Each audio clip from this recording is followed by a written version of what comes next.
पाकिस्तान को नोटिस दिया है कि आने वाले 2 महीने के अंदर वो इंडस वाटर ट्रीटी को खत्म कर देगा। तिनतास मुआहिदा और भारत में इसको जो रिव्यू करने की ख्वाहिश का एक इजहार किया जा रहा है, इसका जायजा लेंगे और ये जानने की कोशिश करेंगे कि भारत के असल मकासद हैं क्या। भारत ने पाकिस्तान के ऊपर एक एटम बम फेंका है in little sense called the Indus water treaty को जरा दोबारा बात करने की जो बात कही है, this is no less than an atom bomb. इसका क्या गेम है? ये बात, इसका एहसास पाकिस्तानियों को नहीं हो रहा है कि ये कितनी बड़ी धमकी है।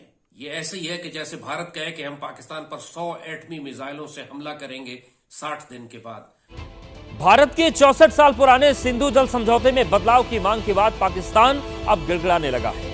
भारत के नोटिस के बाद पाकिस्तान ने कहा है कि वो समझौते को महत्वपूर्ण मानता है। भारत ने हमें खत लिखा था कि वो रिव्यू करना चाहता है और फिर अब 30 अगस्त को एक और खत लिख डाला, ठीक, कि जी ये इन वजूहात की बिना पर हम इसको तब्दील करना चाहते हैं। वजूहात में मैं बाद में आता हूँ। जगह तो तुम्हारा ही है।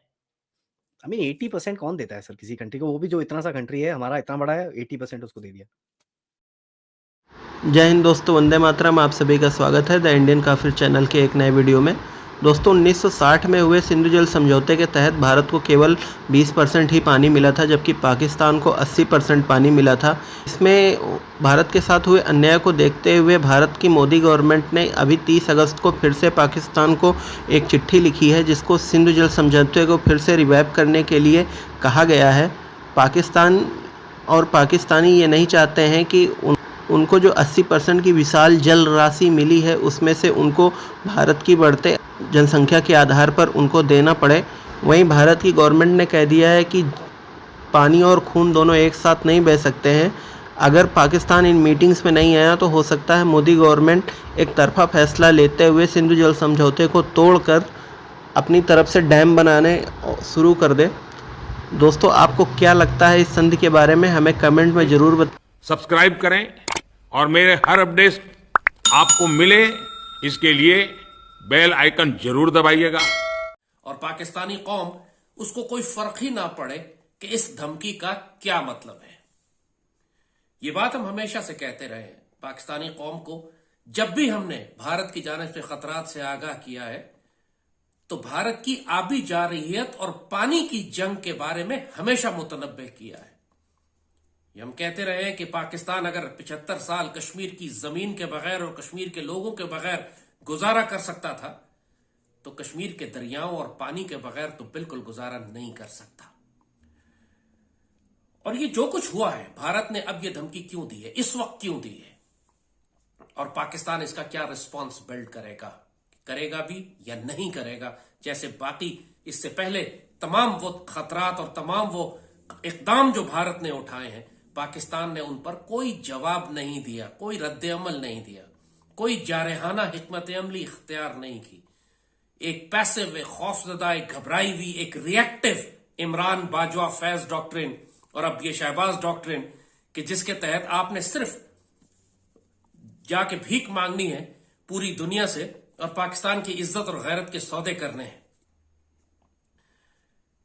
ये सारी कहानी शुरू हुई थी बालाकोट स्ट्राइक के बाद। मैं आपको थोड़ा सा तारीख पे पीछे लेके जाऊंगा क्योंकि हर चीज कनेक्टेड है आपस में।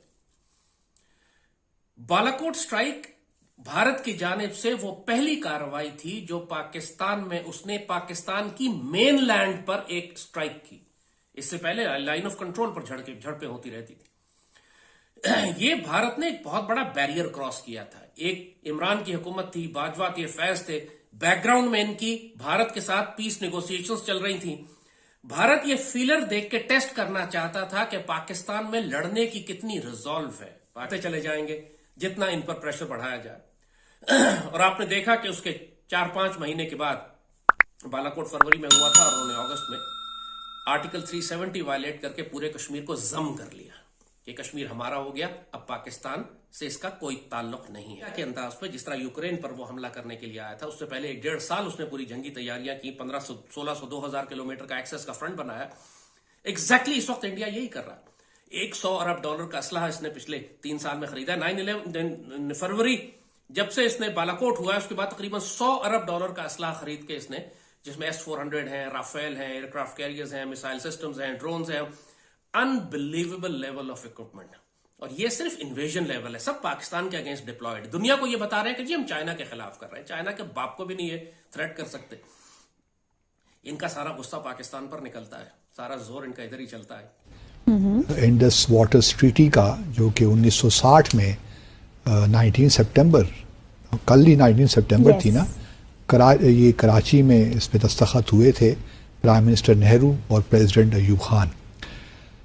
तो आर्टिकल जो 12.3 है उसके तहत इस ट्रीटी को मॉडिफाई किया जा सकता है, लेकिन ऑब्वियसली जब दो ममालिक के दरमियान कोई मुआहिदा होता है तो उसको एकतरफा तौर पे तो तब्दील नहीं किया जा सकता।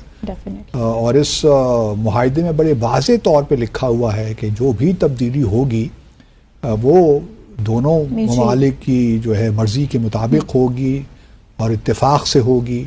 मतलब ये ट्रीटी एक बिल्कुल परमानेंट ट्रीटी है। और अगर इसको तब्दील किया जा सकता है या ख़त्म किया जा सकता है तो उसके लिए दोनों ममालिक की मर्जी होना ज़रूरी है, उसके बगैर ये हो नहीं सकता। क्योंकि ये मामला बड़ा सीरियस है ना, ये मामला पानी का है और पानी आप जानती हैं कि जिंदगी के लिए एग्रीकल्चरल लैंड्स हैं दोनों ही, हमारी तो मतलब एग्जिस्टेंस उस पे है, मईशत का इन्हिसार है एग्रीकल्चर। अच्छा, अब भारत कहता क्या है? जहाँ तक देखिए मशरकी दरिया हैं वो तो भारत के पास हैं, रावी, सतलज और ब्यास।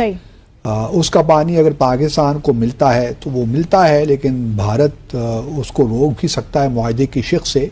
लेकिन 1960 के बाद बहुत सी ऐसी चीज़ें भी हो गई हैं, ख़ास तौर पे क्लाइमेट चेंज के हवाले से, कि अब एनवायरनमेंट के जो मुख्तलिफ कन्वेंशन हैं दुनिया भर में, उसके तहत भी भारत अब वो नहीं कर सकता।